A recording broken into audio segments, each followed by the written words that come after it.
en dehors d'Israël qui avait 6 millions dans l'Holocauste. Connaissez-vous un pays qui a eu plus de 2 millions de morts? Trump dit qu'il a sauvé des millions de vies. Dites-moi un peu. Alors, il dit pour Naïsengwa Koloba, et ça n'est rien. Donc, Muchopi ayebi. Kagame ayebi que Eza Mobulu. Donc, le Qatar ne pourra pas les protéger. Emmanuel Macron. Sound good in French. I love the French accent. Il sait que personne ne pourra le protéger. Il le sait. Et quand le gars dit il y a des millions de morts qu'ils ont sauvés, il le sait, il parle du Congo démocratique. Il a dit 20 millions de morts. Il a sauvé des millions de vies. Il parle de quel pays? Vous croyez que les génocidaires, Kagame et les criminels ont la chance à la vie? Vous croyez comme ça?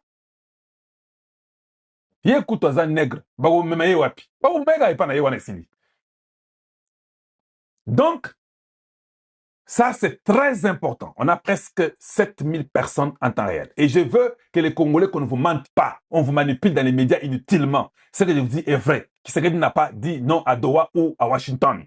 Il dit, ça ne sort pas. C'est que Lorenzo fait. Il veut juste que nous puissions aller rapidement finir mettre la paix. Moi, je ne sais pas cette paix-là. Il va la mettre comment? Est-ce qu'il va dire que Zoé Mindou qui est américain, à côté d'Angaï, il va dire que laissez-le rentrer dans les PDD RCS, cas par cas, il va dire quand même que, écoute, moi, je suis jeune général. Lorenzo, c'est un général. Écoute, papa, yo, osa généralité. Yo, osa qui caporal. Au coma, oui, au coma. Je te conseille, les Américains là, ils arrivent pour toi. They're coming for you. Qu'est-ce qu'il dit? Il dit Russia and China has zero fear of NATO. Il dit la Russie et la Chine ont la peur zéro de l'OTAN sans les États-Unis. We va the United States. And I doubt l'OTAN could be there for us if we really need them. Quand nous aurons vraiment besoin d'eux, je doute que l'OTAN aura l'OTAN sera là pour nous. Je vous pose la question.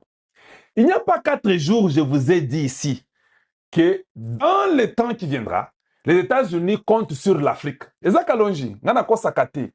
Dans ma information, na pesa bino ba masolo na ndenge na yebi na ngona kati. Baebi ke ndenge koinda, l'OTAN ne les aidera pas. Il a dit ça lui-même. Et je vous dis, c'est l'Afrique, les millions de morts africains, il a sauvé des vies parce qu'il sait que c'est l'Afrique qui viendra à leur secours. Le partenaire vrai, selon la stratégie américaine, avec les gens que moi-même j'ai causé avec, les intelligents qui réfléchissent sur les stratégies américaines, disent que les partenaires fiables des États-Unis, ce n'est même pas Israël. C'est l'Afrique. Et ils feront tout pour mettre l'industrie en Afrique. Ndebitumba européen balingite industrie en Afrique. Les Américains vont venir voler chez vous. Mais si vous êtes sérieux avec vos lois, avec vos principes de chez vous, vous allez vous développer. Ils sont partis voler en Arabie Saoudite. L'Arabie Saoudite avait des principes, ils sont développés. Ils ont volé au Japon. Le Japon s'est développé, ils avaient des principes. Ils ont volé en Corée du Sud. Ils sont développés. Ils ont volé même en Chine, là. Les Chinois sont développés. Et c'est comme ça qu'ils sont. Ils vont voler, ils vont prendre. Mais si vous avez des principes de vous conduire et de vous diriger correctement, vous serez gagnant quand ils partiront. Donc, voilà encore une preuve que je vous dis. Leur partenaire, c'est l'Afrique. Ils vont mettre l'industrie. L'Europe veut barrer ça. Lui ne veut pas. Il commence à minimiser. Il dit que nous, là, il ne voulait pas seulement mettre les pays africains dans les problèmes. C'est ce qu'il devait vous dire que nous comptons sur l'Afrique. Mais il n'a pas dit ça. Il devait dire ça. Et je crois que, gardez mes paroles, il va revenir dire nous comptons sur le développement de l'Afrique. Ils pourront être notre partenaire fiable qu'est l'OTAN. Il dira ça. Vous gardez mes mots. Je sais de quoi je parle. Je sais où j'ai tiré ça. Mais il est un peu là, il les laisse un peu. Il dit, vous savez, je doute que l'OTAN sera là pour nous quand nous aurons besoin d'eux.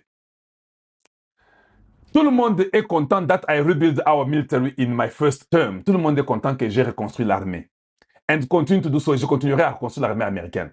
Ils veulent montrer leur biceps. We will always be there for NATO. Nous serons toujours là pour les Européens. Mais au fait, ils ne seront jamais là pour nous. Even if they won't be there for us. The only nation that China and Russia fear and respect is the J. Trump. Donald J. Trump rebuild the USA. Make America great again. President Donald Trump. Boyekinga? Donc, ayebi ke ba européen basiliki makasi pour balingi bazwa Greenland. Alors, il les attaque parce qu'eux aussi sont en train de l'attaquer. Donc, voilà. Maintenant, l'Angleterre commence... Non, la Russie commence à attaquer un peu l'Angleterre. Non. Attaque les États-Unis. L'Angleterre a fait quoi? L'Angleterre a seulement accueilli les avions des Américains. Au Moni, chacun cherche son niveau. Ayebi que les États-Unis tokokate. Oui, tokokate. Parce que, vous pouvez voir, on dit US Ministry of Defense confirms UK Ministry of Defense confirms it provides support to the US in the seize of Russian flag oil tanker Bella One. Que l'Angleterre dit, nous avons participé à aider parce que les avions américains avaient atterri chez eux. Ils les ont aidés à participer à cela. Bah, ABC, garçon, que yo, bah, risque yo, au saganabiso, hein. Mais, voilà. Ces gens ici, hey, tata oyo. Iron Man. Muntu chamwa. Yena Tshisekedi vous a mis balé. Bien moi. Donc il est content, il sourit. Il sait qu'il va vous faire du mal et vous ne ferez rien contre lui. Papa, yo na moni kozaka muntu mo wa carton. Ezande lukuta bando ko sabiso. Oh non, vous savez, Poutine, tout ça, non. Parce que moi, si je suis Poutine, de toute façon, quand on est Poutine, vous pensez que j'allais, c'est m'accepter, j'envoie mon nucléaire. Et puis c'était un très mauvais mouvement. Tu n'amènes pas ton arme à Souka directement. Ça montrait déjà que c'est du bluff. Yo, Bandi Bitumba, tu as vu les Américains sortir leur nucléaire et à Souka. Non, ils ne peuvent pas sortir ça. Ils ne peuvent pas montrer même ça. Imaginez que, ah non, ces Américains, c'est quand même un peu trop fort. Yangoana, papa. Yangoana, balobi, hein. US. Operation underway on Venezuela ghost tanker. Papa, bimi balandi yango. Balobi yo. Ozana esiro okende to bloqué yo. Papa, mais kaka si tout le monde. Oui, montre-nous que tu es fort. Parce que nous ne voulons pas beaucoup parler. Non, la Russie a beaucoup de... Non. Les Américains savent ça. The US military got there before Russia. Donc, les Américains sont arrivés même avant que la Russie arrive. The vessel is located between Ireland and the UK and tried to get around President Trump's blockade, but has failed. Meanwhile, a second tanker in the Caribbean is about to be seized. This is huge. Trump does not screw around. On dit, hein, Trump ne screw pas around. Les alliés s'est quitté, papa. Les Russes envoient leur... Trump dit, allez, prenez ça, ramenez tous les deux ici. Je dis bien, ramenez tous les deux ici, rapidement. Et le gars écrit, et c'est la Maison-Blanche qui écrit ça. La Maison-Blanche qui écrit ça. Ce que je venais de vous lire là, c'est la Maison-Blanche qui a écrit ça. Que non, nous là, vous ne pouvez pas nous aider. J'ai terminé 8 guerres et puis tout ça. Vous ne m'avez pas donné les prix Nobel de paix. Tout ça. Donc, il se rappelle de tout ce qu'il a dit. Le gars n'a pas oublié. Si vous pensez qu'il a oublié que Tshisekedi était à la Maison-Blanche, vous rêvez beaucoup. Donc, Makambo est comme moi compliqué. Makassi, je dis bien Makassi. Well, as you saw, the president announced last night, this was a deal. This was a deal made by the president and his team with the Venezuelan interim authorities. This will benefit both the American people and the Venezuelan people. And Secretary Wright and the Department of Energy are working with the interim authorities and also with the private oil industry to execute on this historic energy deal. That's not only good for the United States, but it's also going to revive the prosperity, the safety, the security of both the United States and Venezuela as well. Okay. Et qu'on aide na Venezuela, na sécurité, na prospérité, na bango, et ça va sauter. 50 millions de barils de ce qui par mois, 2 milliards de dollars, qui vont commencer à faire entrer et ils disent que pas question, ça ne part pas nulle part, ça reste ici, ça ne part nulle part, je voulais dire. Ça reste ici. Les gens ont essayé de parler, raconter des choses, non. Pour ceux-là qui ne connaissent pas la carte, Yangowan, Nde Venezuela Yangowan. Nde Colombie yangoana, nde Brésil yangoana, nde Guyana yangoana. Donc, pour que vous ayez l'idée de ces pays, comment c'est entouré. Le Venezuela est entouré par Guyana, par le Brésil, par la Colombie, et vous devez savoir ça. Donc, ndenge zawana, les gens peuvent dire, on dit 16 oil tankers from BRICS members, Brazil, Russia, China, India, plus Mexico and others are breaking the American breakage and loading Venezuela oil. Ils sont en train de vouloir prendre les pétroles vénézuéliens pour tricher. Les Américains ont dit non, non. Botika bozobo ane kosalema awate. Awate e kosalema te. Yo sali po orakize ke gouvernement mutu abomi batu wana. Mais kaka na matanga wana, mutu azolela. Mutu azolela zolobake. Ba Rwandais. Ba Rwandais nde bazoboma bango. Ba onde bazosisa ba. Yo a rappelé yo ke yo za mutu kisangani. Komo ko sangana na ba Rwandais. Kongo eza ya biso. Kongo eza ya biso.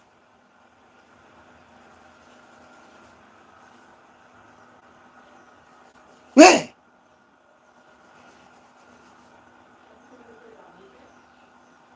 Donc scénario na bango ba préparer qui échoué. Ce qui sait cercueil wana eleki de milliers de Congolais au ba perdre ba vie na ba. Nanga yebi déjà que après bitumba oublié ki bango bikoki. Po balanda ki bien ba déclaration ya moko ko banda ye moko Trump. Trump alobi accord auto signé aux États-Unis d'Amérique. Eza moyete, eza njelate ya ko bomba batu oyo basali ba crime na Congo. Pour vous dire que après accord wana oyo nyoso yebi ke a partir ki na crime bomaki ba Congolais, il faut ba ko kanga bango. Peyenda za bongo. Groupe na bango wana. Bazomona ko la Rwanda nde parapluie na bango ya Syrie. O soke yinji ba ko fana na Rwanda. Mais devant ba américain, soki za na mutu oyo bu Kagame a banga lokwa ba américain azati. Po ba yebi de A à Z. Ba mutu basali enda zala ibo. Nda koma bongo ba mutu basala.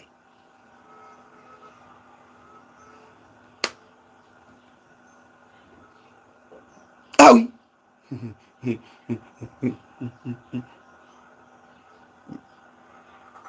Basakanaka. Tant que ebisaki bango ke à un moment donné il faut changer système de jeu ba yokakite ba ekaka na même système de jeu. Or le même système de jeu wani baluke liba.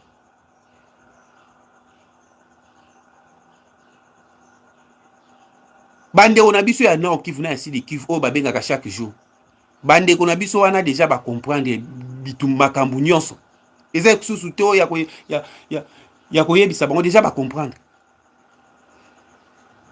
Les M23 ba qui na esprit moko boye ya manipulation ya mensonge ba kosa. Bande on a biso wana ke bango ba ye pona ko changer makambu bango ba ye pona kolongola président Félix Tshisekedi azo sala bien te. Ndeka ba lobaka.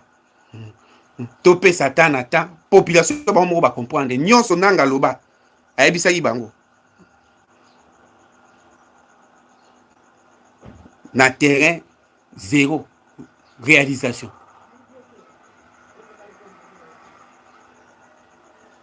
Que lelo tozo sola na bango nyonso. Libonde ila bango zaka président Messi. Biso tozo zela kaka feti na biso ya bonne année ya bien ekozala tant to mona ba FRDC na biso na ba wazalendo bazongi lisusu a. Nde feti na biso ya bonne année ya bien.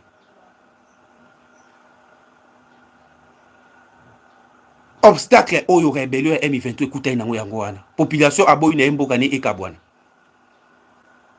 Bozo linga ko kabola mboka batu na makasi mais peuple yango aboyi na ye. Bon babulaki kozala facile na Soudan. Moi na Soudan ezalaki facile parce que ezalaki deux kaka ba musulman na ba chrétien. Awa sikoyo makambo wana ezate. Ah toza na pays laïque. Yeah. Do chikagama kangama kina Kenya, ayebi ke Kenya mutu asala tuk Soudan ekabwana Kenya wana.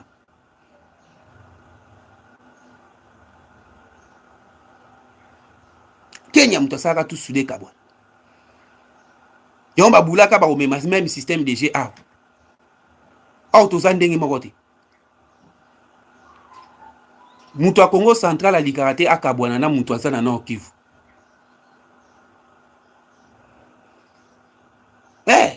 Mutu abandundu alingaka te akabwana na mutu aza na Kasai. Mutu a Kasai alingaka te akabwana na mutu aza na Équateur. Biso zaka bongo. Pays na biso eza munene mais tuzaka toujours zuwa na yango.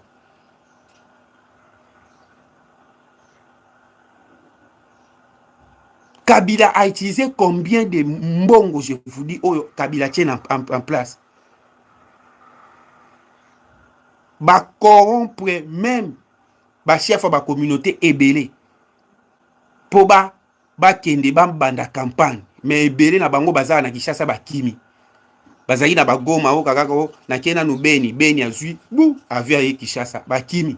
Ba eko bimisa ba secret a. Bitala mutu watu wana. Consultation na ya basala ki pona a convaincre a pesa biso ba mbongo to convaincre population banji ma division. Banji ma kokabula mboka.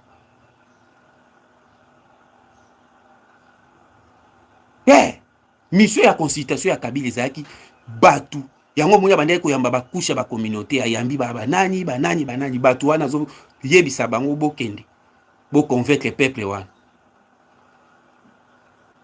parce que be na bango bazoboya o bande ko yebisa population ni kenjima Congo e koma est du pays comme un pays population ya ondima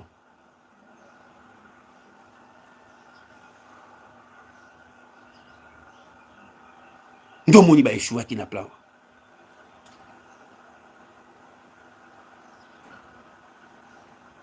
Parce que Kabila na Katumbi bazaka na même idée ya kokabula Congo.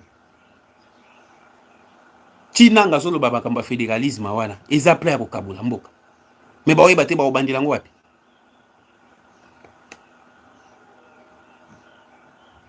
Ba obandila ngo wapi?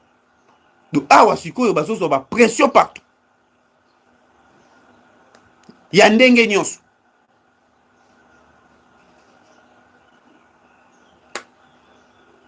Sinaibisaki bino ke les Américains ti bazui bango moko charge ya MONUSCO pambate. France esalaki tout. Ba français wana zomo.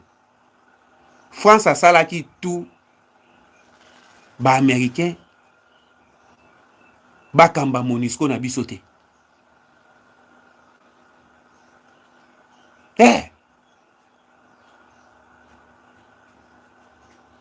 France asalaki tout. Candidat ba français alaki Ougandais. Moulek ka ba américain ba tie candidat na bango na ba ke moni ya ba américain mutakobima. Na ibisa bino mutaliboso moni ya ba américain mutakobima. Parce que les américains baza na intérêt na Congo. Baza na makambo minene ba osala na Congo.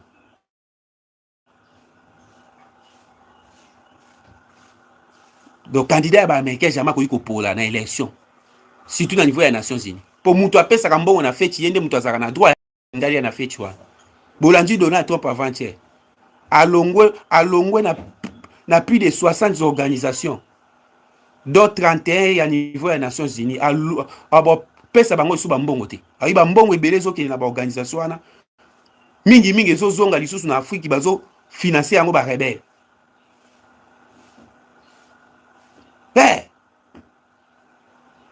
Duba mbongo ya États-Unis d'Amérique bando kende sko direct na pays oyo tozana na partenaire tozana ba partenaire na place kende susu na njela ya banini ba njela milai bon.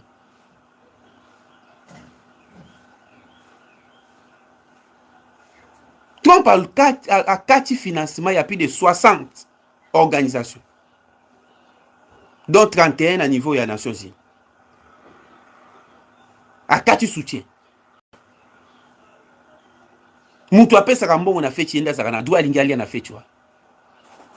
Tio moni ba meke ba weli bango moko ba coordonner MONUSCO pambate. Na ebisa ki bino force moko eko créer mais aw. Force moko eko créer mais aw.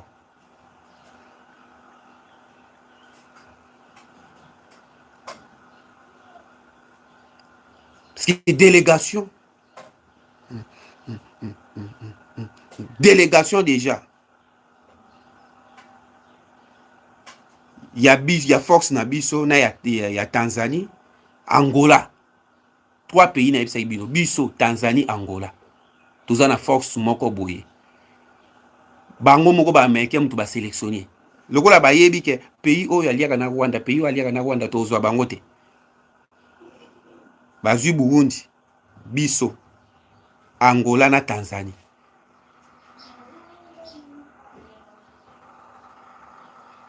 Yeah.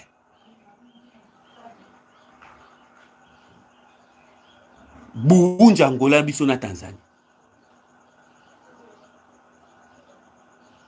Nde ba créer force wana. Oyo eko travailler na patro ya sika ya MONUSCO. Na mission ya sika.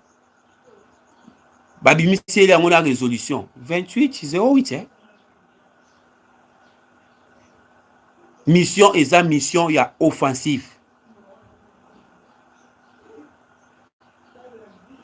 Mission offensive.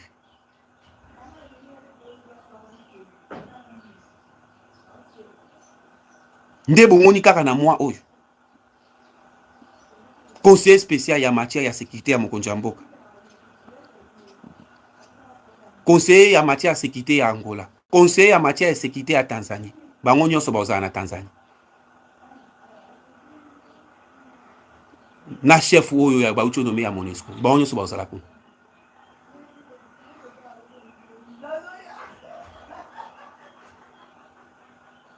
Depuis ba américain balobaki ke Kagame o humilié biso na makambo signé autocité.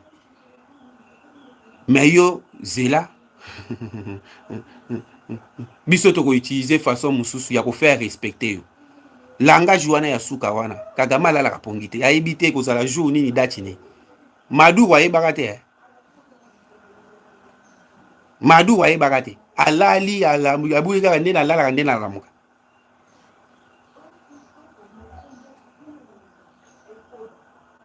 Amela kutu na kafa tongo te Maduro. Lipwa. Poza makambu ya intérêt. Bitumba na minitio ezo bundama na biloko mibale. Pétrole na ba minerais stratégiques.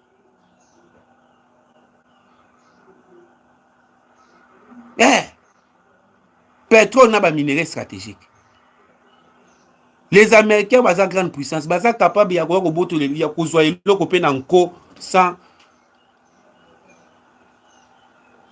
ke basenga bino to basala nini. Mais yango moyi bato bazo féliciter kutu fachi. Tema makambo ya Venezuela. O ba meke basali na Venezuela donc basali yango loko rapport de force. Mais biso malgré tout ça na biso pays puissante baye na voie normale. Ba tiena ba société na bango plus de 200 o ekoya. Ba misusu déjà zaki na Rwanda comme ko kanga porte zoya. Ambassadrice ya États-Unis d'Amérique yemo kwa lobi ngona munoko na ye. Alobi ata lutu ya minéraux mon côté ya République démocratique du Congo eza bradé. Batu nyonso bazo sala campagne wana bazo sala campagne bayebi ke na sima ya elo ya dili oyo Congo na États-Unis ba koma même moral. Lobi États-Unis abimisi liste ya ba pays africains.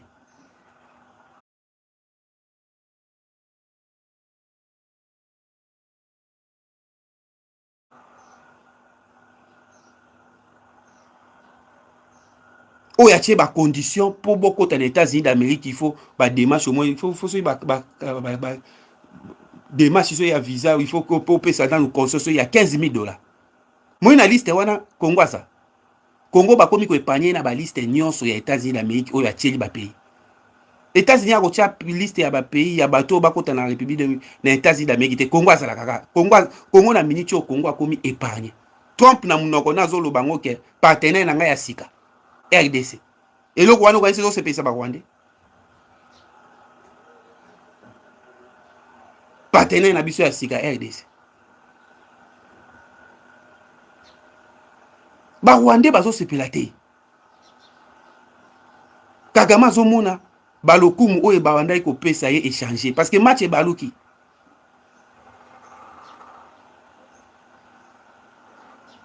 Match e baluki. chance bapesa ke bayebisi bima na porte. Bima na porte. Balakisi pe na porte ya kobimela. Okoki komibima directement na eloko signé na États-Unis d'Amérique. Soit okoki komibimela na oya doa. Mais ye soka santé te baosani baobimise na fenêtre na makasi. Bolani na makambo salami na Venezuela. Secrétaire d'État américain lobini. Alors bipoto koma na niveau wana. Toliki ba étape ebele poto koma na niveau wana. To bandaki na se.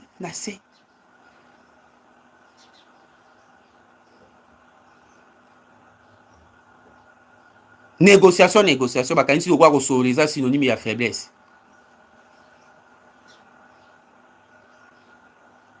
Kagame ebisaki ba M23, Félix akwa azolinga njela ya dialogue bongo mususu azobanga bitumba. O Fati amemelaki bango système ya Jackie Chan.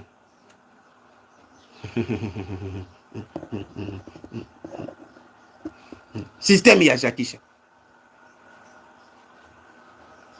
Lelo yango. Ti Muzito azolo. Muzito aza ministre budget. Muzito aza ministre budget. Ti azolo ba yango ke 5 milliards de dollars pour na makambu ya armement. 5 milliards de dollars eza jeté. 5 milliards de dollars en jeu pour na makambu ya armement. Ezate minduki wana to sombi yango. Totala ka yango bo.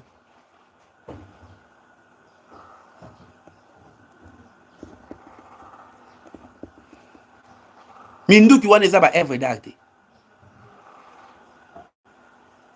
Muzito alobi yango. Kagame ako azoluka bitumba komona yango parce que biso to sombi toza 5 milliards oyo to tie na minduki, to tie yango pamba te to tie yango pona bitumba. Il a dit ça. Le Rwanda fait ce qu'il faut pour appliquer cet accord ou non? Et jusque-là, le Rwanda ne fait pas ce qu'il faut pour appliquer cet accord. Nous ne sommes pas naïfs. Le président de la République, Tshisekedi, a voulu montrer à la communauté internationale la volonté de la République démocratique du Congo de finir avec cette guerre. Il a beaucoup voyagé. Lui, il a opté pour la voie diplomatique. Nous ne sommes pas naïfs. Et si le Rwanda veut la guerre, ils vont nous tenir. C'est ce qui fait d'ailleurs que son gouvernement, le gouvernement que dirige Jonathan Tshibila, s'est préparé. Nous avons un budget qui finance la guerre pour les 5 prochaines années. Nous avons mis de côté et nous avons prévu 5 milliards de dollars pour financer la guerre et nous pensons pouvoir être en mesure de continuer à défendre notre patrie en mettant en mouvement les moyens financiers dont nous disposons pour engager la guerre avec le Rwanda. Si le Rwanda ne vient pas, comme on dit, qui veut la guerre prépare la guerre. Alors, okay. on va venir aux questions budgétaires. Ok. Qui veut la paix prépare la guerre. Muzito aza ministre budget. Alobi déjà 5 milliards. Ils ont déjà pembeni pour la armée. La guerre, c'est l'argent. Kagame abulaki tant ba M23 bazo contrôler kozwa minéraux wana tekaka. Ata ngazo teka yango azo sombaka minduki. Aona minute oyo Fati na système à double diplomatie. A transformer minéraux côté bazo kipé na mabanga. Ake no teka ngo sudi banda. Pays ni nyako osom. Ba pays ba komi ko éviter minéraux wana. Soko bolandi na minute oyo ba point de presse nyonso Rwanda zo sala, Kagame zo sala, azolo beloko ya minéraux. Pourquoi Kagame a répété et miloko ya minéré na ba point de presse nyonso ça? Alo bakani. Rwanda zape na minéré, Rwanda zape na minéré. Oh. Mais Rwanda zape na minéré pourquoi zo répéter? Oh Rwanda pas na minéré, Rwanda pas na coltan ya qualité ya kitoko. Tia zo répéter kango bongo na ba point de presse nazo sala, pamba te. Eza pona batu oyo bazoboya kosomba minéré ya Rwanda, baloka keke ya Rwanda pas na minéré. Oh, bah, tu déjà vas comprendre.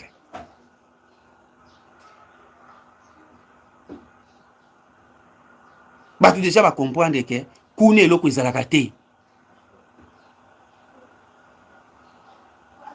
Kaka ba pays wa bande ko teke la minéraux yebo, yo naza na minéraux te.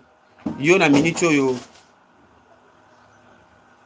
fanda na nubongo to boyi ko somba minere pa na yo.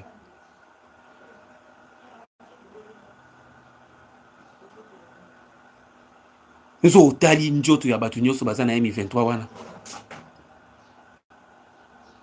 Njoto anjala. Bakendaki kuna na bulu ke bako piye bakoma batu ambo. Ebele ba opposant biso bakende na ngambo ya M23 balandaki mbongo. Ba Frank Dion alandaki mbongo.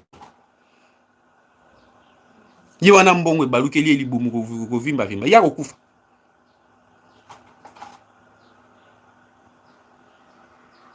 Mwamba bampoko. Encore ces gens-là.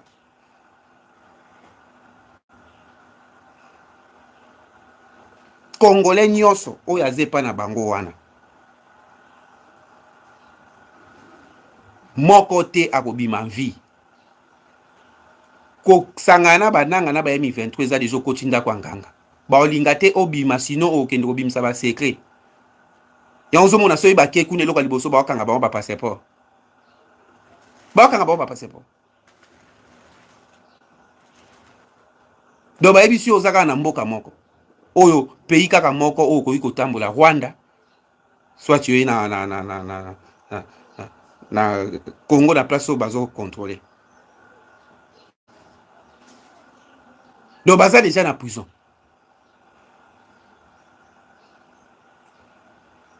Zoba o Daniel Safu alingaki amekasi. Abulaki ndake kuna alongwe na Goma kochi na Rwanda banji kotambola akei Kenya sebo nini.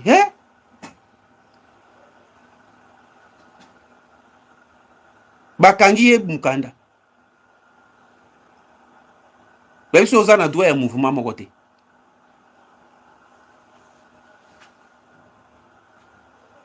Do bazo mi kotisa na munoko ngando sa les savoir.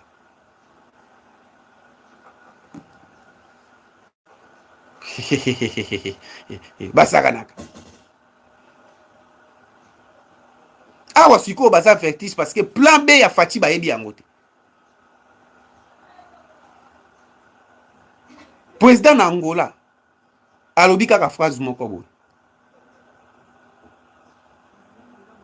Ke na sepeli na idée ya président Lorenzo pour na kimia na este du pays. Idée wana ba pesi en détail na yango te mais ba Rwandais ba zu vertige. To Lorenzo asalini.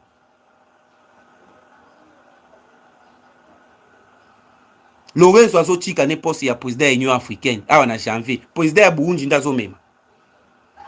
Angolais zo tika la pepele. Angola zo pona sikoyo pays na enini. Oyo a collaboré. Tout a été déjà planifié.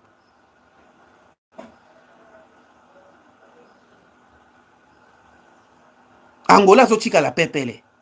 Électron libre.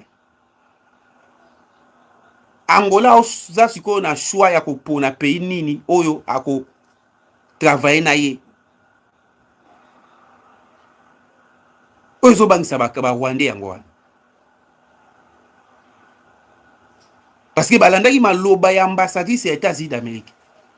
Tango batuni ambassadrice ya États-Unis d'Amérique mais tozomona Burundi azo soutenir Congo. Alobi oui, Burundi aza na raison ya ko soutenir RDC.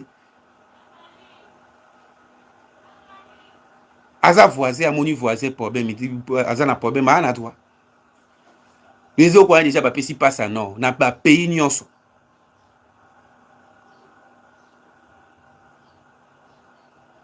Parce qu'il faut que bloquer carte na bango. Bango carte na bango ezalaki soki ba tie touchi na Congo. Ba sali tout ba tie touchi na Burundi. Après Burundi, ba visa ki Congo Brazzaville. Congo Brazzaville wana, mi Sassou muta sauver Fati.